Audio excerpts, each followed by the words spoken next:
Baik, terima kasih untuk kesempatan yang diberikan kepada saya. Perkenalkan, nama saya Berni Kaifada dengan NIM 1870427 dan saat ini saya akan memaparkan tugas dalam mata kuliah metode riset epidemiologi.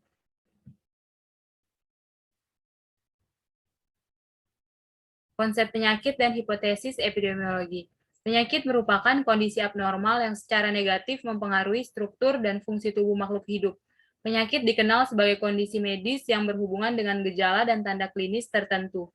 Konsep penyakit terdiri dari host, agent, dan environment. Pengujian hipotesis epidemiologi dilakukan dengan pendekatan statistik terhadap data-data riset epidemiologi yang diperoleh dengan desain studi eksperimental dan observasional. Ukuran frekuensi penyakit, yaitu mengukur berapa sering suatu penyakit atau kondisi yang muncul dalam kondisi tertentu. Selanjutnya yaitu insidensi, yaitu menunjukkan kasus baru yang ada dalam populasi.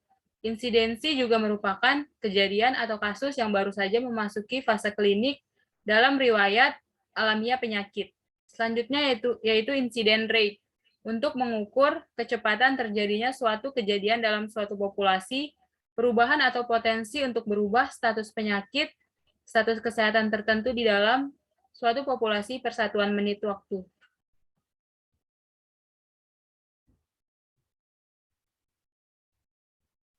Selanjutnya yaitu incident risk, yaitu peluang seorang anggota populasi untuk mengalami suatu penyakit atau masalah kesehatan di dalam periode tertentu.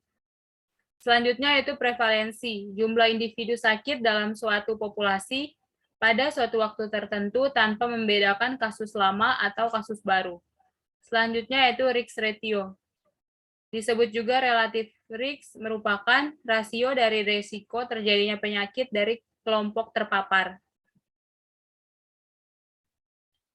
Selanjutnya odds, yaitu probabilitas kondisional untuk terjadinya penyakit atau probabilitas kondisional untuk tidak terkena penyakit adalah rasio antara risiko untuk terkena penyakit atau risiko untuk tidak terkena penyakit. Selanjutnya yaitu design study. Cross-sectional merupakan survei penelitian untuk mempelajari dinamika kolerasi antara faktor-faktor risiko dengan efek dengan cara pendekatan observasional atau pengumpulan data sekaligus pada suatu poin. Selanjutnya yaitu ekologi. Merupakan desain ekologis adalah segala bentuk desain yang meminimalisasi dampak destruktif terhadap lingkungan dengan mengintegrasikan diri dengan proses terkait makhluk hidup. Selanjutnya yaitu case control. Penelitian kasus kontrol merupakan penelitian epidemiologis analitik observasional yang menelaah hubungan antara efek tertentu dengan faktor-faktor risiko tertentu. Selanjutnya yaitu cohort. Studi cohort adalah studi observasional yang mempelajari hubungan antara paparan dan penyakit dengan memilih 2 atau lebih kelompok studi berdasarkan status paparan, kemudian diikuti hingga periode tertentu sehingga dapat diidentifikasi dan dihitung besarnya kejadian penyakit. Selanjutnya yaitu intervensi. Penelitian intervensi adalah penelitian eksperimental yang dikenakan pada masyarakat sebagai kesatuan himpunan subjek.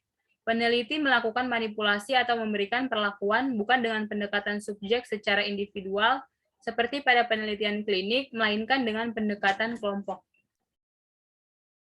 Selanjutnya yaitu community-based. Community-based research atau CBR adalah sebuah model penelitian yang memprioritaskan pada kebutuhan masyarakat dan memadukan berbagai elemen komunitas di dalamnya untuk terlibat secara aktif dalam penelitian untuk menjawab tantangan yang terjadi di lingkungan komunitas sendiri. Bias pengganggu atau confounding. Bias dalam studi epidemiologi. Kesalahan sistematis ini dalam epidemiologi sering disebut bias. Bias adalah terjadinya sistematika error dalam studi terjadi karena kesalahan sistematis akibat distorsi penaksiran parameter populasi sasaran berdasarkan parameter sampel. Bias muncul pada desain dan pelaksanaan studi. Selanjutnya yaitu efek modifikasi. Efek modifikasi atau interaksi merupakan keberagaman Heterogenitas, variasi efek dari suatu faktor resiko terhadap kemunculan penyakit outcome pada level yang berbeda dari faktor resiko lain pada base population. Selanjutnya yaitu multivariable. Multivariate data analisis adalah seperangkat model statistik yang meneliti pola dalam data multidimensi dengan mempertimbangkan sekaligus beberapa variabel data. Ini adalah perluasan dari analisis data bivariat yang hanya mempertimbangkan dua variabel dalam modelnya.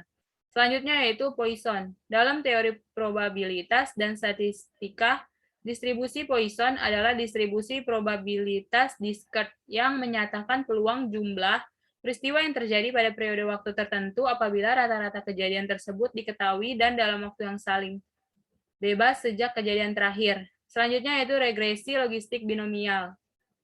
Merupakan regresi logistik dalam statistika digunakan untuk prediksi probabilitas kejadian suatu peristiwa dengan mencocokkan data pada fungsi logit kurva logistik. Metode ini merupakan model linier umum yang digunakan untuk regresi binomial. Sampel dalam studi epidemiologi, syarat mutlak yang harus dipenuhi dalam pemilihan sampel yaitu representatif atau mewakili populasi. Besar sampel adalah keperluan analisis, seperti mengidentifikasi populasi yang terdiri dari elemen, unit sampling, tempat, dan waktu. Menentukan kerangka sampling, menentukan ukuran sampel. Pencegahan epidemiologi. Pencegahan awal, bentuk pencegahan yang biasa dilakukan yaitu pemantapan status kesehatan. Selanjutnya itu pencegahan tingkat pertama. Biasanya dilakukan promosi kesehatan, pencegahan khusus seperti imunisasi. Selanjutnya itu pencegahan tingkat kedua, dilakukan diagnosa awal dan pengobatan yang tepat. Selanjutnya itu pencegahan tingkat ketiga, dilakukan rehabilitas. Yang selanjutnya yaitu penyaringan atau screening. Penyaringan atau screening merupakan suatu upaya untuk menyeleksi orang-orang yang tampak sehat, tidak menderita terhadap suatu penyakit tertentu dari suatu populasi tertentu. Penyaringan ini merupakan suatu usaha untuk mendeteksi penderita penyakit tertentu yang tanpa gejala dalam suatu masyarakat atau suatu kelompok tertentu dengan melakukan suatu tes atau pemeriksaan yang secara singkat dan sederhana dapat memisahkan mereka yang sehat terhadap mereka yang kemungkinan besar terkena penyakit. Selanjutnya yaitu epidemiologi molekuler.